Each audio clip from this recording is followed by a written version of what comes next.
Lena inoveli yethu esiyibhalelwe uSandile Thwala kanye noMinenhle Mtshali phansi kwesihloko esithi Impi Yezigodi isahluko sesishiyagalombili season 1. Kusemini uNobuhle uhleli phansi kwesambulelo esikhulukazi esinezinyawo zokuzimela sona ngale kokubanjwa isandla somuntu, kodwa esikwazi ukuvikela umzimba womuntu uphelele ilanga lizwe ngendaba. Esandleni uphethe umakhalekhukhwini wohlobo oluphambili, udamane elichofa aphinde aqhabule kancane lesi siphuzo sakhe esididiyelwe ngezinhlobonhlobo zezitshalo ezinempilo kule ngilazi emconjwana ngezansi. Libalele lokho kukhipha umkhovetsheni, kodwa-ke kuNobuhle alizweli nakancane nje ilanga njengoba kukhona nesiphephetha moya lapha eduze kwakhe esenza kuheleze lo moya omnanjana ongakwenza ugcine uzumeka impela nje uma kungekho matasa ngakho. Hawu sisiza sishiswa ilanga nje thina uhleli nje wena la uyilalele kamnandi. Kubuza uzinhle naye ehlala duze naso lesisambulelo esikhulukazi njengoba zabe zandile nje ngokwesibalo la ekhaya. Hayibo, enganona sisomdala ukhethe nje ukuyivalela lapha endlini ushiselwe khona ke. Mina ngihlulekile bayithi bengilunge nje lokhu ngimelelana nendaba lokhu kushisa lokhu. Anyway, kaba incwadi oyiphethe. Mana sisi. Sekukhona ukubhela ama love letter manje. Kade ukhuluma ngami la izolo bengiphethe ifoto. Namhlanje uphethe incwadi, uphethe love letter. Kubuza uzinhle ngoncumo. Hey wedade, nami ngihlulekile ukubekezela. Ngase ngithi ngizokujoyina. Kodwa-ke cha. Akho umuntu ongibhala ama love letter, awekho nje. Futhi-ke njengoba ngizelana nje, ngiphethe umlayezo wakho. Incwadi engizoyinikeza wena le ngiyacela uzokujabulisa nje. Vele kade ulindele lo mlayezo lo. Kuphendula uzinhle emukeza uNobuhle imvilophi. Hayibo, eyami. Hayibo. Ivela kubantu Nkosi yami thandi phela ngifunde. Hawu. Kubuza uNobuhle emukela incwadi maqeda ifunde ngaphandle. Hayibo, sisomdala. Ngokusheshsha ngaka usukwazi le njalo ukuxhumana nomfowabo Khumalo njalo udadewabo kaSakhile. Hawu, cha kodwa dadewethu. Kuqoba uNobuhle ngoncumo. Haye ngithi nje ucacile vele ukuthi umfowabo kaKhumalo lo uzwe emzweni wakhe ukuthi ufisa ukuxhumana naye kanti naye vele ulangazelele lokho. Nakho-ke phela sethumela udadewabo uNolwazi ukuba angimukeze lencwadi ukuze ifinyelele kuwena. Ube segcizelela-ke uNolwazi udadewabo phela ukuthi umfowabo kaKhumalo ube nesicelo sokuthi ucela wenze isiqiniseko sokuthi uyamthinta ocengweni njengoba nenombolo yakhe nje eyibhalile lapha kulowo ncwadi leyo. Kugcizelela uzinhle. Hawu. Ngiyabonga bakithi seswami. Uzoyifunda kahle ntambama nje. Selithambe mina elanga lapha ekhondweni lami lokulala. Kwazi manje. Hlezi ngamthinta kwana namhlanje umfowabo kaKhumalo.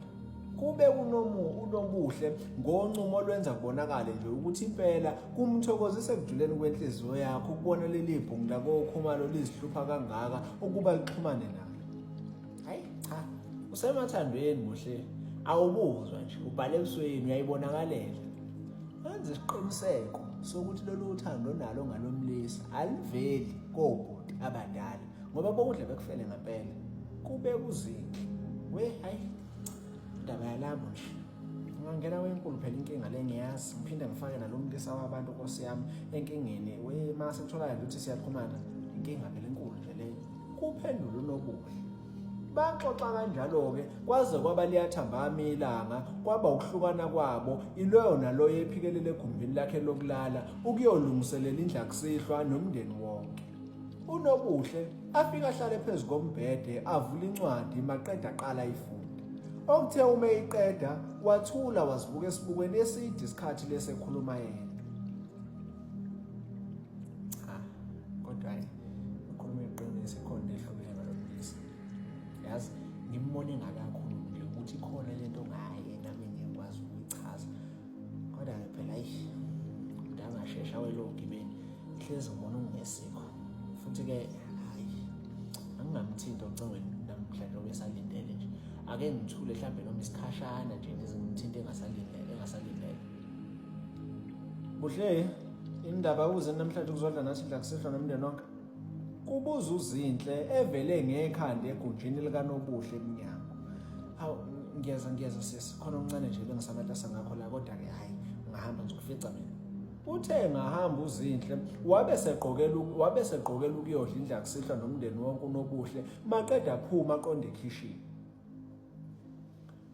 Dadewethu, buhle ngisho wena. Ayikuxoxele mina. Njengoba useyawenza ibanga lamatikuletsheni uzimisela ngokwenzani ngempilo uma uphuma lapho. Kubuza uBhekumuzi njengoba kuhleliwe lapha etafuleni. Kunezinhlobonhlobo zokudla eyayinemibala eyahlukahlukene. Hayi, mina bhuti omdala ngifisa ukuthi ekuqedeni kwami nje isikole ngiyokwenza izifundo zobumeli okuyi-Bachelor of Laws. Kuphendula uNobuhle. Cha, hayi, umqondo omuhle ke lo dadewethu. Ngifisa wazi lokho-ke ukuthi thina njengomndeni wakho sikweseka kukho konke. Kulo lonke uhambo lwakho lezemfundo futhi sifisa ukukubona ngelinye lamalanga uwutho la emphakathini. Ungadlala abafana. Kucizelela uBhekumuzi eqhubeka nokudla. Hawu, awuzwa bakithi ubhuti omdala, khulileka khabazela, khulileka nje khabazela. Ngizimisele nami unganiphoxi, ngilandele yonke imiyalelo nezimfundiso engibekele zona nje la ekhaya njengengane yentombazane. Kuphendula uNobuhle. Hayi, nakulo mfana lapha akhumalo, phumphele kuyena, phume nje lapha. Kungenelela umqapheli eshona uthi kulu ngeso. Hayi mqapheli, sidlulile lapha. Hawu, musa nje kuloko wenza ingane ingakhululeki njalo makhona wena. Sekuzoba kancane kancane nje uyikhumbuza ngale ndaba. Hayibo, umdala Nobuhle mayingaka. Uyangithi ngithini? Umdala Nobuhle mayingaka. Asikho nje isidingo sokulokhu manje ikhunjuzwa ngathi ingane encane. Isahluko 9 coming tomorrow. Stay tuned. Don't forget to follow.